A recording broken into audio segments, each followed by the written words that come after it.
Shoe water. Shoe. No, shoe water. Oh, like the thing around a foot. Yeah. The thing around a foot.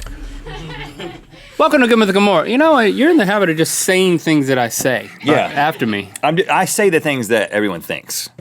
They want that I've just said. You say it and then they're saying it back to themselves like, did he just say the thing around a foot? So I've just gotten in the habit of vocalizing what everyone is thinking just so they don't even have to think anymore. That's why I'm so good at catchphrase, because the way that I describe things is instinctively not using the word that you would expect.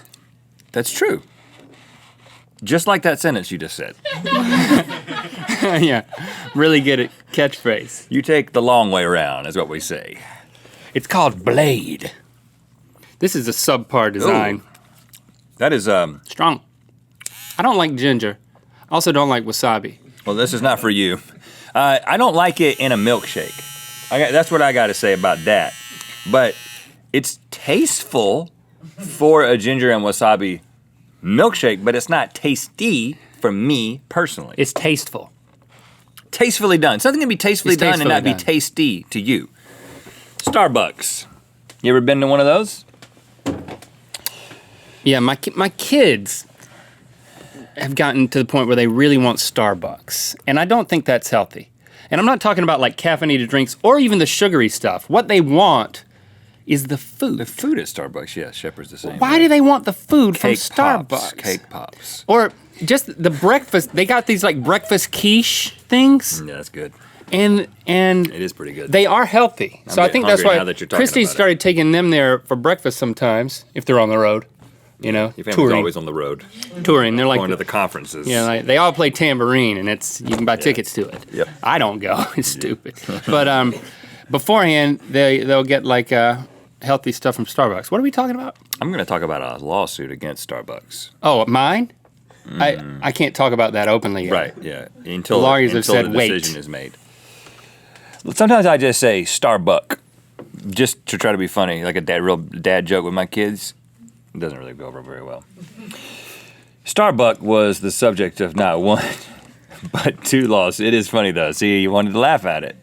When you see one Starbuck, like if you go to a place and there's two Starbucks, and which is two typical. Starbucks, and you can see them, and you're like, y'all want to go in that Starbuck or that Starbuck? That's where the joke really plays. I get it, and that's pretty much every time you see a Starbuck. Yeah, you see another Starbucks. Subject of not one but two lawsuits for putting ice in their ice drinks. The suits allege that since ice takes up surface area, they were getting all the beverage they weren't getting all the beverage they had paid for. One is still pending. The other one got shot down by a California judge who said, quote, if children have figured out that including ice in a cold beverage decreases the amount of liquid they will receive, the court has no difficulty concluding that a reasonable consumer would not be deceived into thinking that when they order an iced tea, that the drink they receive will include both ice and tea, and that for a given size cup. Yeah, obviously. But I didn't understand it. So they said, I ordered a 16-ounce tea. No, I did understand it. I was joking. Oh, okay. It was kind of wordy, though. Okay, got it. So, I think that there should be, I don't know how this should work. Well, my dad does teach law, but I'd never listen to him. But I think that if you bring a suit like that, I think there should be a legal penalty if it doesn't go through. Like, you should be responsible for the cost incurred by the system? You should be penalized, and you have to pay a fee. A tax. Like potentially a hefty one. If you have to defray the tax. If you bring what is considered to be a ridiculous, litigious lawsuit that is just a waste of people's time, like you should be prosecuted for that. That is an interesting question. So why is that not the case? I mean, there's got to be cases that they don't try for that reason. It's like no, this is too ridiculous. It has to be that. It should be this is too ridiculous, and you owe us $1,500 or something like that, just to stop the ridiculous lawsuits. Because people are just doing it, just hope against hope. There'll be the one person that gets through and gets the $1 million. Popeyes. The Popeyes commercials really annoy me. Do you think that woman is really the owner? Yeah. Yeah, and she's so, like... I actually don't know who you're talking about. I feel like she's so bad at the commercials that she must be the real owner. That's what I've concluded. I don't think I've seen them.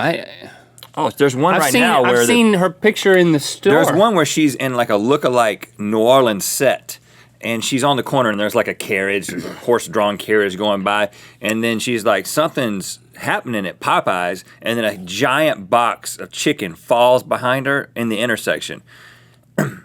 Does it say? And I know that's a computer generated Does it say I'm the owner? No, but it's implied. Then no, she's not the owner. I also don't like it because I feel like it's everything that Bojangles does, but not as well as Bojangles does it. They have shrimp.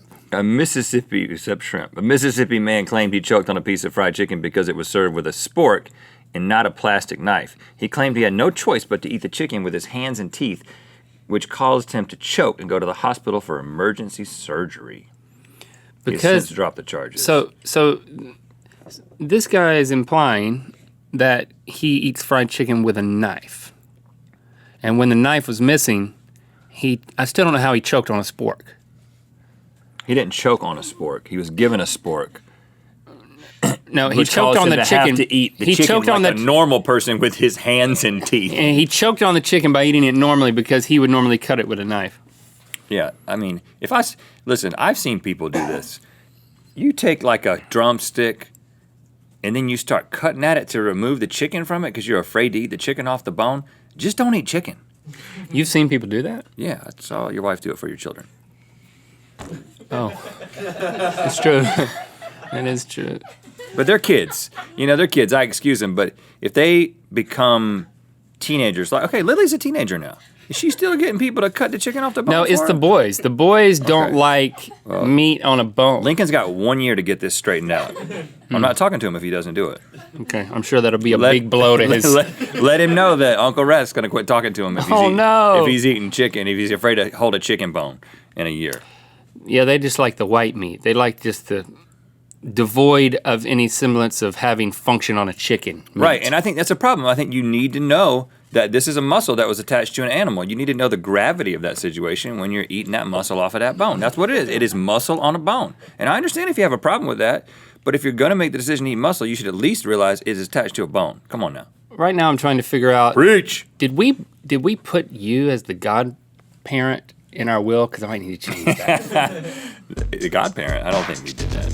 Thanks for sticking around for Good Mythical More. If you want to watch more, well, we don't have Good Mythical more, but we do have a lot more videos. Here's 2 of them. Also, click the circular channel icon to subscribe.